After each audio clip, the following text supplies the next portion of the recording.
চতুর্থ শ্রেণীর গণিত বই নিয়ে ধারাবাহিকভাবে তোমাদের সাথে আলোচনা করছি, চেষ্টা করছি প্রতিটা পৃষ্ঠা নিয়ে আলাদা আলাদা করে ধারণা দেওয়ার জন্য। তার ধারাবাহিকতা এখন 34 নম্বর পৃষ্ঠা থেকে আলোচনা করব। একেবারে পুরোপুরি খুঁটিনাটিভাবে আমরা আলোচনা করার চেষ্টা করব, যাতে কোনো কিছুই বাদ না থাকে। 7 নম্বর আমাদেরকে বলেছে 9 থেকে যদি 4 যায় কত হবে। 9 থেকে 4 গেলে 5, 6 থেকে 8 যাবে না, এক ধার নিয়ে 16 করতে হবে।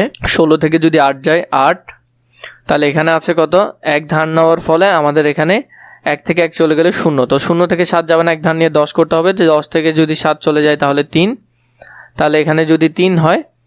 এরপরে যদি খেয়াল করো 8 থেকে 1 ধার নিয়ে ফেলেছি, তাহলে 1 চলে গেছে, তাহলে 8 থেকে যদি 1 চলে যায় 7, 7 থেকে যদি 3 যায় তাহলে হলো 4, আর 2 এর 2 বসে যাবে।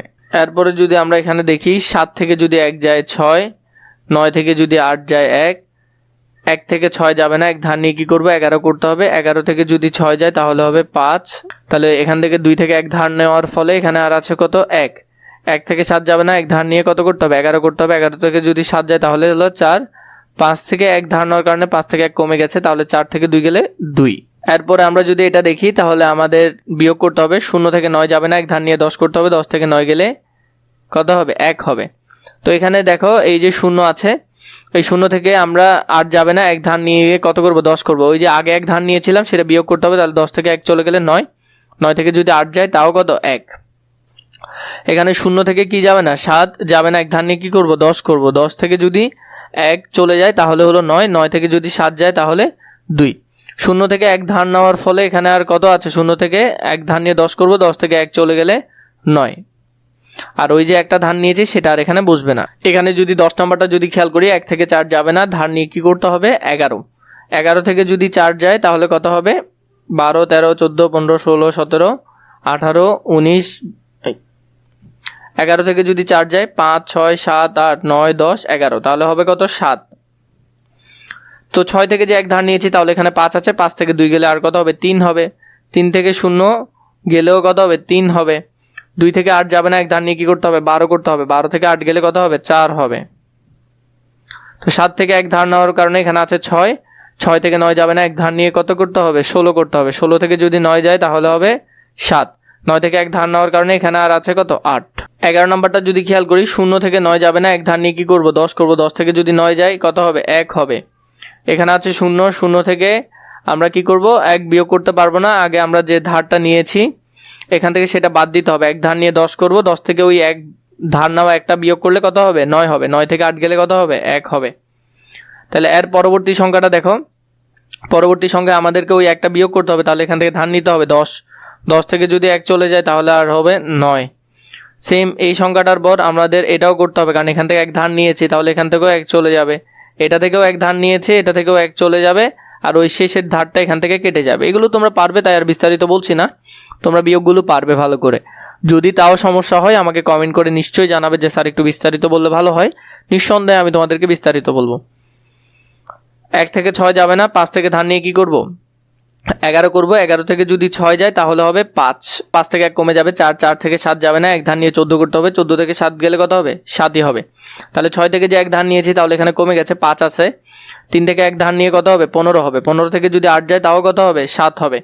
তাহলে এখানে আছে 1 ধার নেওয়ার ফলে 2, 3 থেকে 1 চলে গেলে তাহলে এখানে কত আছে 2 আছে। 2 থেকে 2 গেলে কত হবে 0 হবে। 2 থেকে 3 যাবে না, 1 ধার নিয়ে কী করতে হবে 12 করতে হবে। 12 থেকে যদি 3 যায় তাহলে আর থাকবে কত 9, 8 থেকে 1 চলে গেছে 7, 7 থেকে 5 গেলে কত হবে 2।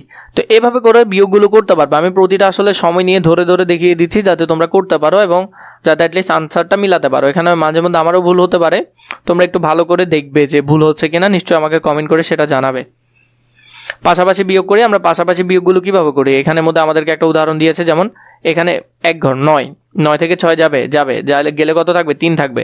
2, 2 থেকে 3 কি যাবে না, পরের ঘর থেকে 1 ধার নিয়ে কী করতে হবে 12 করতে হবে। 12 থেকে যদি 3 চলে যায়, 12 থেকে 3 চলে গেলে কত হবে 9 হবে। তারপরে 9 বসাবো। তো এখানে একটা উদাহরণ দিয়েছে কীভাবে পাশাপাশিগুলো করব, আমরা পাশাপাশিগুলো একটু দেখে নিই। প্রথমে দেখো 2 থেকে 9 কি যাবে না, 1 ধার নিয়ে কী করতে হবে 12 করতে হবে। 12 থেকে যদি 9 যায় তাহলে হবে 3।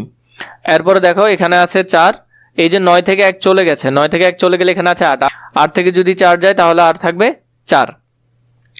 এরপর দেখো এখানে আছে 2, এখানে আছে 6, 6 থেকে 2 গেলে কত হবে 4 হবে। 7 থেকে 3 গেলে কত হবে? 7 থেকে 3 গেলেও 4 হবে। তো এইভাবে পাশাপাশি এগুলো করতে পারবে, এগুলো আরও সোজা। 0 থেকে 5 যাবে না, এক ধার নিয়ে কী করতে হবে? 10 করতে হবে। 10 থেকে 5 গেলে 5, তাহলে হাতে আছে কত? 1। তো এই একটা পরবর্তী 60 থেকে বাদ দিতে হবে। 7 থেকে 1 গেলে কত হবে? 6। 6 থেকে 5 গেলে, 6 থেকে 5 গেলে থাকবে যে 1। এরপরেরটা কত আছে? এরপরেরটা আছে এখানে 3, এখানে আছে 1। 3 থেকে 1 চলে গেলে কত হবে? 2 হবে। এরপরটা এখানে আছে 2, এখানে আছে 3। তো 2 থেকে 3 তো যাবে না, এক ধার নিয়ে কী করতে হবে? 12 করতে হবে। 12 থেকে যদি 3 যায়, 12 থেকে 3 গেলে কত হবে? 12 থেকে 3 চলে গেলে হবে 9। এরপরে এখান থেকে এক ধার নেওয়ার ফলে এখানে আছে 8, 8 থেকে 2 গেলে 6। তারপর দেখো 0 থেকে 9 যাবে না, এক ধার নিয়ে 10 করতে হবে। 10 থেকে যদি 9 যায় তাহলে কত হবে? 1 হবে।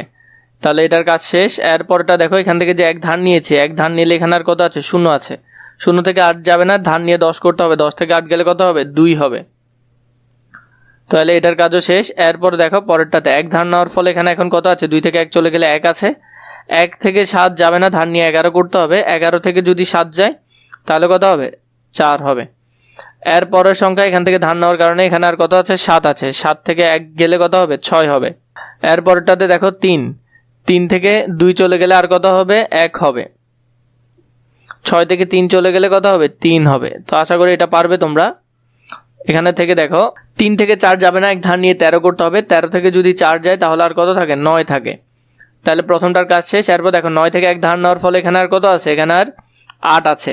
8 থেকে যদি 5 যায়, 8 থেকে 5 গেলে কত হবে? 3 হবে। তাহলে এরপর দেখো 4, 4 থেকে 1 ধার নেওয়ার ফলে এখানে এই 4 থেকে 6 যাবে না। 4 থেকে কি করতে হবে? 1 ধার নিয়ে 14 করতে হবে। 7 থেকে 1 ধার নিয়ে 14 করলাম। 14 থেকে যদি এখানে কত চলে যায়? 14 থেকে যদি 6 চলে যায় তাহলে এখানে আর কত হবে? 8 হবে। এরপর দেখো এখানে 7 থেকে 1 ধার নেওয়ার ফলে এখানে আর 6 আছে। 6 থেকে যদি 3 চলে যায় এখানে আর কত থাকবে? 3 থাকবে। এখানে আছে 6, 6 থেকে 2 চলে গেলে আর থাকবে 4। তাহলে এরপরটা দেখো 9, 9 থেকে কি 8 যাবে? যাবে তো। তাহলে কত হবে? 1। এবার দেখো 1 থেকে কি 8 যাবে? যাবে না, এক ধার নিয়ে কী করতে হবে? 11 করতে হবে। 11 থেকে যদি 8 চলে যায় তাহলে হবে কত? 3। তাহলে 3 বসাবে। এরপর দেখো এখানে আছে 7, তো 1 ধার নেওয়ার ফলে এখানে আর আছে 6, 6 থেকে যদি 2 চলে যায় তাহলে আর কত হবে? 4 হবে। এরপরটা হলো যে 2, 2 থেকে যদি 5 যাবে, যাবে না, এক ধার নিয়ে কী করতে হবে? 12 করতে হবে। 12 থেকে 5 গেলে কত হবে? 7 হবে। 12 থেকে 5 গেলে কত? 7। আর এরপরে দেখো 4 থেকে যে 1 চলে গেছে এখানে আর কত আছে? 3 আছে। এখানে আর কত? 3। তো 3 থেকে কি 9 যাবে? 3 থেকে তো 9 যাবে না, এক ধার নিয়ে কী করতে হবে? 13 করতে হবে। 13 থেকে যদি 9 চলে যায় তাহলে আর কত থাকবে? 4 থাকবে। তাহলে এখানে দেখো 5 থেকে 1 চলে গেছে। 5 থেকে 1 চলে গেলে এখানেও আর কত থাকবে? 9 থাকবে, 4 থাকবে। তো এভাবে করে এটার উত্তর লিখতে পারবে। এরপর 6 নম্বরটা যদি দেখো 0 থেকে 1 যাবে, 0 থেকে 1 যাবে না, এক ধার নিয়ে কী করতে হবে? 10 করতে হবে। 10 থেকে 1 চলে গেলে এখন কত হবে? 9 হবে। তো এরপরে যদি দেখো এখানে 0 থেকে 1 ধার নিয়েছি তাহলে এখানে আছে 9, 9 থেকে যদি 1 যায় তাহলে কত হবে? 8 হবে। তাহলে এর পরের ঘর থেকেও আমরা ধার নিয়েছিলাম, তাহলে এখানে 10 আর ধার নিয়ে কী করতে হবে? 10 করতে হবে। আগে 1 ধার নেওয়ার কারণে এখানে কত হবে? এখানে হবে 1 চলে গেলে 8 হবে, কারণ আগে 1 ধার নিয়েছি 10 ছিল, 10 থেকে যেটা ধার নিয়েছি সেটা বাদ দিয়ে দিয়েছি। এরপর এখানে 1 ছিল সেটাও বাদ দিয়ে দিয়েছি 8। এরপর যদি আমরা 3 নম্বরে যাই, আগে ধার নেওয়ার কারণে 0 থেকে 1 যাবে না, আগে ধার নিয়ে কী করতে হবে? 10 করতে হবে। ওই যে আগে যেটা ধার নিয়েছিলাম সে একটা বাদ দিয়ে দিতে হবে। তাহলে বাদ দিলে কত হবে? বাদ দিলে এখানে হবে 9, 9 থেকে যদি 1 যায় তাহলে কত হবে? 8ই হবে। ঠিক আছে।